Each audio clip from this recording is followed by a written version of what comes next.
कल मैं 18 साल की हो जाऊंगी। जल्दी से दीदी के पास पहुंच जाती हूँ ताकि अगर कोई गड़बड़ हो तो दीदी संभाल ले। माया अपनी दीदी की ससुराल जा रही थी। शाम तक वो अपनी दीदी राधिका के ससुराल पहुंच गई। अरे वाह! साली साहिबा ने तो सरप्राइज दे दिया। हाँ माया, तूने ना कोई फोन किया ना कोई मैसेज। दीदी जीजू, कल मेरा बर्थडे है तो सोचा इस बार का बर्थडे मैं आप दोनों के साथ ही मनाऊं। कल मैं 18 साल की हो जाऊंगी। अरे वाह! ये तो तुमने बहुत अच्छा किया साली साहिबा। कल हम लोग मिलकर पार्टी करेंगे। राधिका, मैं सजावट का सारा सामान लेकर आता हूँ। तुम तब तक साली साहिबा की खातिरदारी करो। क्या बात है विक्रम, मुझसे ज्यादा तो आप खुश लग रहे हैं माया के आने पर। ये कैसी बातें कर रही हो राधिका? तुम कहो तो मैं कहीं नहीं जाता। सिर्फ केक लेकर आ जाता हूँ। अरे नहीं नहीं, मैं तो मजाक कर रही थी। विक्रम वहां से चला गया, लेकिन माया अंदर ही अंदर कुछ परेशान थी। अगले दिन विक्रम ने पूरा एक घर डेकोरेट कर दिया। माया का बर्थडे सेलिब्रेट किया। केक काटने के बाद ही अचानक उसके पेट में दर्द होने लगा। दीदी, मैं जरा बाथरूम होकर आती हूँ। माया बाथरूम गई। उसने अपने बैग से प्रेगनेंसी किट निकाली और चेकअप किया तो रिजल्ट पॉजिटिव निकला। जिस बात का डर था वही हुआ। मैं प्रेग्नेंट हो गई। अब दुनिया वालों को क्या जवाब दूंगी। खैर, थोड़ी देर में माया बाहर आ गई। तभी उनके यहाँ कुछ भिखारी आ गए। चलो, तुम लोग केक खा लो और जाओ यहाँ से। अरे नहीं नहीं जीजू, अब भिखारी भी हमारी तरह इंसान होते हैं। आप लोग बैठिए, खाना खाकर जाइएगा। माया ने अपने हाथों से उन भिखारियों को बड़े प्यार से खाना परोसा। उन्हें पेट भर के खाना खिलाया और सिर्फ इतना ही नहीं, इसके बाद उसने सभी भिखारियों को कुछ पैसे दिए और उन्हें सम्मान पूर्वक विदा कर दिया। अब आप लोग जाइए, किसी भी चीज की जरूरत हो तो बेझिझक यहाँ आकर कभी भी आ सकते हैं। इतना कहकर सारे भिखारी वहां से चले गए। माया, तू तो पूरी तरह बदल गई। अब विक्रम, तुम्हें पता है, बचपन में माया जैसे ही भिखारियों को देख लेती थी ना, तो उनसे दूर भाग जाती थी और या उन्हें पत्थर उठाकर मारने लगती थी। अरे क्या बात है! अब हमारी माया समझदार हो गई है। वेरी गुड माया। ऐसे ही सबका सम्मान किया करो। ऐसे ही धीरे धीरे कई महीने बीत गए। एक रात राधिका ने अपने पति से माया के बारे में बात की। विक्रम, मेरी बहन माया को आए हुए कई महीने बीत गए, लेकिन वो तो यहाँ से जाने का नाम ही नहीं ले रही है। अरे तो ये तो बहुत अच्छी बात है ना। मैं तो यही चाहता हूँ कि माया यहाँ से जाए ही ना। वैसे भी हम दोनों के अलावा इस घर में कोई नहीं है। माया के आ जाने से घर थोड़ा भरा भरा लगता है। अगले दिन राधिका ने जब ध्यान से माया को देखा तो उसका पेट थोड़ा निकला हुआ था। अब माया, तुम्हारा पेट बाहर निकला हुआ है, क्या हो गया? कुछ नहीं दीदी, बस थोड़ी सी गैस बन गई होगी। गर्मी भी तो बहुत है ना। लेकिन जैसे जैसे माया का समय बीत रहा था, माया का पेट और भी बाहर आता जा रहा था। राधिका को अब उस पर शक होने लगा था, इसलिए उसने बिना माया को बताए एक दिन डॉक्टर को बुला लिया और डॉक्टर ने उसका चेकअप किया और कहा, मुबारक हो, ये जल्द ही माँ बनने वाली हैं। सिर्फ 2 महीने बाद। इतना बोलकर डॉक्टर वहां से चला गया। विक्रम और राधिका हैरान हो गए। माया का तो डर के मारे बुरा हाल था। माया, किसका बाप लेकर तू हमारे घर रुकी हुई है? हमारे माँ बाप को इसके बारे में पता चला तो क्या सोचेंगे वो? जल्दी बता, कौन है इसका बाप? दीदी, इस बारे में मैं जो भी बताऊंगी आप मुझ पर विश्वास नहीं करोगी, पर वक्त आने पर आपको सब पता चल जाएगा। राधिका, उसे ज्यादा परेशान मत करो। वो कह रही है ना कि वक्त आने पर सब पता चल जाएगा। तुम तो कुछ बोलो ही मत, मुझे तो तुम पर ही शक हो रहा है। माया को इस घर में आए हुए 7 महीने बीत चुके हैं और उसे प्रेग्नेंट हुए भी 7 महीने हुए हैं, और जैसे ही माया के जाने की बात करती हूँ आप परेशान हो जाते हैं। इसका मतलब मैं क्या समझूं? राधिका, तुम पागल हो गई हो क्या? तुम मुझ पर इल्जाम लगा रही हो? दीदी, आप जीजू को गलत मत समझिए। जैसा आप सोच रही हैं वैसा कुछ भी नहीं है। क्या बात है माया, जैसे ही मैंने विक्रम को कुछ बोल दिया वैसे ही उसकी साली को बुरा लग गया। हाँ, अब तो मेरा शक बिल्कुल पक्का हो गया है। अब राधिका ने अपनी बहन और विक्रम दोनों से ही बातचीत करना पूरी तरह बंद कर दिया। वो बस खाना बनाकर उनके सामने रख लेती है और चुपचाप अपने कमरे में सो जाती थी। ऐसे ही धीरे धीरे 2 महीने गुजर गए। उसने काले से रंग के बच्चे को जन्म दिया। अब विक्रम भी गोरा है और तू भी गोरी है। हमारे खानदान में कोई इतना काला भी नहीं है, फिर ये बच्चा काला कैसे पैदा हो गया? राधिका, अब तो साबित हो गया है कि ये बच्चा मेरा नहीं है।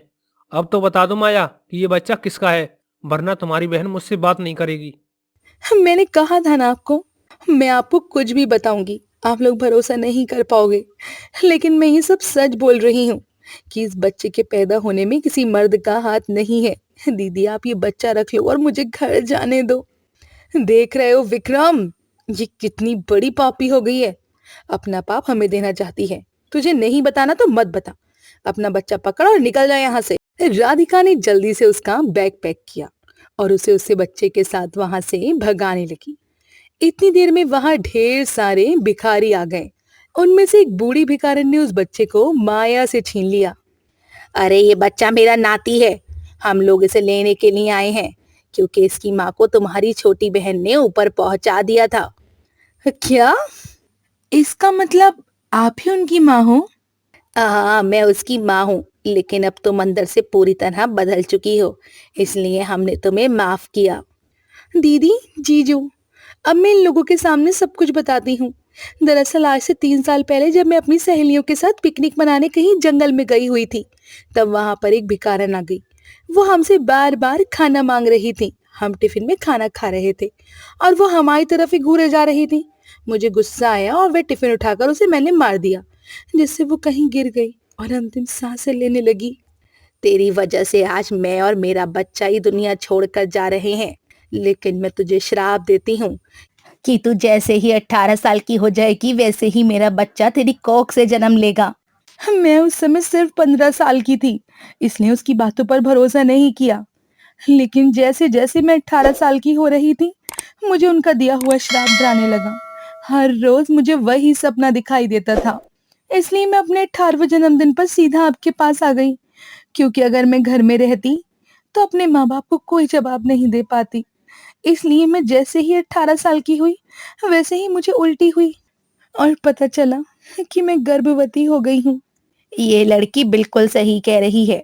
अब हम लोग इस बच्चे को लेकर यहाँ से जाते हैं। तुमने इस बच्ची को स्वस्थ पैदा किया, इसलिए तुम्हारा बहुत बहुत धन्यवाद। इतना बोलकर सारे भिखारी वहां से बच्चा लेकर चले जाते हैं। अच्छा, तो तू इसी वजह से भिखारियों की इतनी इज्जत करने लगी? हाँ दीदी, मुझे उस गलती का आज तक एहसास है। आज के बाद मैं किसी के साथ ऐसा बुरा बर्ताव नहीं करूंगी। हाँ माया, अब ऐसा कभी मत करना, वरना तुम्हारी गलती का खामियाजा मुझे भुगतना पड़ेगा। तुम्हारी बहन मुझे ही कैरेक्टरलेस समझने लगी थी। मुझे माफ कर दीजिए। जो भी पिछले 9 महीने में इस घर में हो रहा था, उन सब से मेरा शक सिर्फ आप पर ही जा रहा था, लेकिन मैं गलत थी। खैर अगले दिन विक्रम की साली अपने घर वापस लौट गई। इधर विक्रम और राधिका खुशी खुशी अपनी जिंदगी बिताने लगे। राधिका पहली बार ब्याह कर अपनी ससुराल पहुंची। भाभी क्या देख रही हो, अंदर आओ, गृह प्रवेश हो चुका है। अरे बहू कहाँ खो गई, अंदर नहीं आना क्या? अरे सासू माँ अंदर क्या आऊं, 2 कदम के बाद कमरा ही खत्म हो गया। इतना छोटा कमरा तो चींटी का भी नहीं होता होगा। राधिका, तुम भी किसी धन्नो सेठ की बेटी नहीं हो, तुम भी गरीब परिवार की लड़की हो। हाँ मैं मानता हूँ हमारा घर छोटा है, लेकिन मैं मेहनत कर रहा हूँ, धीरे धीरे हो जाएगा। हाँ हाँ मैं भी गरीब हूँ, लेकिन हमारे घर के बाहर बहुत बड़ा आंगन है। गांव और शहर में अंतर होता है राधिका। जितनी जमीन में मेरा घर बना हुआ है ना, इतने पैसों में तो गांव में बहुत बड़ी जमीन मिल जाती है, पर शहर में नहीं मिल पाती। अब चलो अंदर चलो। गृह प्रवेश के बाद वो अंदर आ गई। अंदर आने के बाद राधिका अपने कमरे को बड़े ही ध्यान से देखने लगी। इतने छोटे से कमरे में मेरी जिंदगी कैसे बीतेगी? इतने में वहां पर उसकी ननंद आ गई और बेड पर लेट गई। पायल, तुम यहाँ क्या कर रही हो? भाभी, मैं तो हर रोज यहीं पर सोती हूँ। बाहर जाओ, माँ तुम्हें रसोई घर में बुला रही हैं। आज तुम्हारी पहली रसोई है। राधिका बाहर अपनी सास के साथ मिलकर खाना बनाने लगी। सब लोगों ने मिलकर खाना खाया। बहू के हाथ का खाना बहुत अच्छा है। अब खाना बनाने की समस्या तो खत्म हो गई, क्योंकि पायल को तो खाना बनाना ही नहीं आता। माँ, भाभी के सामने तो कम से कम मेरी बेइज्जती ना करो। खैर, खाना पीना खाने के बाद अब बारी थी सुहाग रात की। सारे बर्तन धोने के बाद राधिका जैसे ही कमरे में गई, तो देखा वहां पर पायल और उसका पति दोनों ही मौजूद थे। अजय, आज हम दोनों की सुहागरात है। ये पायल यहाँ क्या कर रही है? बार बार हमारे कमरे में आ जाती है। जब तुम्हें पता है हमारे घर में बस एक ही कमरा है तो क्यों ऐसे बार बार सवाल पूछती हो? माँ तो बाहर खटिया डालकर सो जाएंगी, लेकिन पायल हमारे साथ ही सोएगी। तुम पागल हो गए हो क्या? आज तो हमारी सुहागरात है। तुम्हारी बहन यहाँ रहेगी तो सुहागरात कैसे होगी? अरे तुम सुहागरात की छोड़ो, सोना कैसे है सिर्फ इतना देखो। अरे पायल, जरा माँ की पुरानी साड़ियों को लेकर तो आओ। इस कमरे को 2 भागों में बांट देते हैं ताकि तुम्हें भी डिस्टर्ब ना हो। हाँ भैया, अब तो यही करना पड़ेगा। पायल अपनी माँ की कुछ पुरानी साड़ियाँ लेकर आई। उन साड़ियों को अजय ने कमरे के बीचों बीच पर्दे की तरह टांग दिया, जिससे वो कमरा 2 भागों में डिवाइड हो गया। अब एक तरफ पायल लेट गई और दूसरी तरफ राधिका और अजय। देखो राधिका, जल्दी जल्दी में मैंने शादी तो कर ली, लेकिन अभी सुहागरात नहीं बना पाएंगे। अरे, जब कमरा ही नहीं था तो शादी करने की क्या जरूरत थी? तुम्हारे ही पिताजी पीछे पड़े थे कि जल्दी शादी कर लो, जल्दी शादी कर लो, तो मैंने कर ली। अरे, आप लोग धीरे धीरे बोलोगे, आवाज यहाँ तक आ रही है। मुझे तो नींद ही नहीं आएगी ऐसे तो। तुम्हारी बहन कुछ ज्यादा ही नहीं बोलती? तो आपने कौन सा मौन व्रत धारण कर रखा है भाभी? आप भी तो बकर बकर बोलती ही जा रही हो। अरे यार, अब तुम दोनों लड़ना बंद करोगी? चुपचाप सो जाओ, मैं लाइट बंद कर देता हूँ। अजय ने लाइट बंद कर दी और सब लोग सो गए। अगली सुबह राधिका ने नाश्ता बनाया। नाश्ता करने के बाद अजय काम पर निकल गया। अब कमरे में थी पायल और राधिका।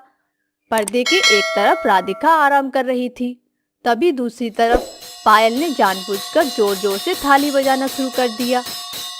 देखना, 1 हफ्ते के अंदर अंदर भाभी को इतना परेशान कर दूंगी कि ये अपने मायके ही भाग जाएंगी। फिर मैं आजाद होकर अपने पूरे कमरे में रह पाऊंगी। पायल, तुम ये क्या कर रही हो? इतनी जोर जोर से थाली क्यों बजा रही हो? मेरे तो कान ही फटे जा रहे हैं।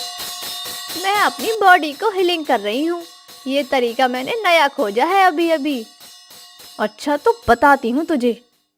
राधिका जोर जोर से मोबाइल पर गाने बजाने लगी और डांस करने लगी, लेकिन पायल की थाली की आवाज अभी भी उसे तेज आ रही थी, इसीलिए उसको कोई तकलीफ नहीं हुई। हाँ, मेरे भाई ने मुझे दहेज में स्पीकर दिया था। अब राधिका जोर जोर से स्पीकर में गाने बजाने लगी, जिससे पायल के कान फटने लगे और उसने थाली बजाना बंद कर दिया। भाभी, स्पीकर बंद करो, मेरे कान फटे जा रहे हैं। मैं भी थाली बजाना बंद कर देती हूँ। अब आई ना लाइन पे। खैर, दोपहर में खाना खाने का वक्त था। राधिका ने खाना बनाया और सब एक साथ बैठकर खाना खाने लगे। तभी, सासू माँ, मैं अपने कमरे में जा रही हूँ शांति से खाना खाने। ठीक है बहू। राधिका अपने कमरे में जाकर शांति से खाना खाने लगी।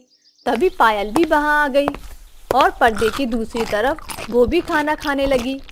तभी उसने जानबूझकर 1 जग भर के पानी जमीन पर पलट दिया, जिससे पूरा पानी राधिका की तरफ चला गया। ये क्या बदतमीजी कर रही हो पायल? मेरे पूरे कपड़े गीले हो गए, पूरा पानी भर गया है मेरी तरफ। अरे भाभी, धोखे से हाथ लग गया, उसमें मेरी क्या गलती? पानी ही तो गिरा है, कोई ज्वालामुखी तो नहीं है। तो ऐसे दोनों ननंद भाभी हर वक्त आपस में लड़ती रहती थी। पायल अपनी भाभी को जानबूझकर परेशान करती थी ताकि वो मायके भाग जाए, पर राधिका ऐसा नहीं करती थी। राधिका की सास इन सब से बहुत परेशान थी। फिर एक दिन जब दोनों अपने कमरे में लड़ रही थी, तब, अरे तुम दोनों आपस में कुत्तों की तरह क्यों लड़ती रहती हो? पूरा मोहल्ला परेशान है, बाहर तक आवाज जाती है। अरे मेरी आवाज सुनाई दे रही है या नहीं? बंद करो लड़ना, मैं ही चली जाती हूँ यहाँ से। उसकी सास वहां से मोहल्ले में किसी के घर चली गई। इधर दोनों ननंद भाभी एक दूसरे के बाल नोचने लगी। भाभी, आज मैं तुम्हारे बाल नोचकर मैं तुम्हें गंजी बना दूंगी। और मैं तुम्हें कहाँ कहाँ से गंजा बनाऊंगी तुम्हें अंदाजा भी नहीं है। छोड़ो मेरे बाल। भाभी, छोड़ मेरे बाल, चुड़ैल कहीं की, छोड़ मेरे बाल। तभी पायल ने इतनी जोर से धक्का मारा जिससे राधिका गिरकर वहीं बेहोश हो गई। अब पायल की हालत खराब हो गई। वो जल्दी से पानी लाई और उसके चेहरे पर डालने लगी, लेकिन उसे तो होश ही नहीं आ रहा था। भाभी आंखें खोलो, हे भगवान, भाभी को पता नहीं क्या हो गया, इन्हें तो होश ही नहीं आ रहा। भैया भी नहीं है, माँ भी पता नहीं कहाँ चली गई। अब मुझे ही इन्हें अस्पताल लेकर जाना होगा। पायल किसी तरह राधिका को पास की क्लिनिक में लेकर गई। डॉक्टर ने उसका इलाज किया। पायल ने फोन करके अजय और अपनी माँ को भी वहीं बुला लिया। इनके दिमाग पर कुछ ज़्यादा ही गहरा असर हुआ है और गर्मी की वजह से हीमोग्लोबिन की भी कमी पड़ गई है। इन्हें तुरंत खून चढ़ाना होगा। डॉक्टर साहब, भाभी की हालत की जिम्मेदार मैं हूँ, मैं भाभी को खून दूंगी। डॉक्टर ने पायल का खून राधिका के चढ़ाया। 2 दिन बाद वो ठीक हो गई और ठीक होने के बाद सब उसको घर लेकर आ गए। भाभी, आज के बाद मैं आपसे कभी नहीं लड़ूंगी और ये बीच का पर्दा भी हटा दो। चलो, अब कम से कम एक घटना की वजह से तू सुधर तो गई। अरे कोई बात नहीं सासू माँ, ये तो मेरी छोटी बहन जैसी है। मैंने तो इसकी बात का कभी बुरा माना ही नहीं। जैसे मैं अपनी छोटी बहन से लड़ती थी, वैसे ही इससे भी लड़ लेती थी। चलो, अब इसी बात पर मैं एक खुशखबरी तुम्हें देता हूँ। मेरा लोन पास हो चुका है। कल से ही मैं मकान बनाना शुरू करूँगा। कुछ ही महीनों के बाद अजय ने अपना अच्छा सा घर बनवा लिया, जिसमें 3 कमरे थे। घर बनने के बाद पहली बार उनकी सुहागरात हुई और सब लोग खुशी खुशी रहने लगे।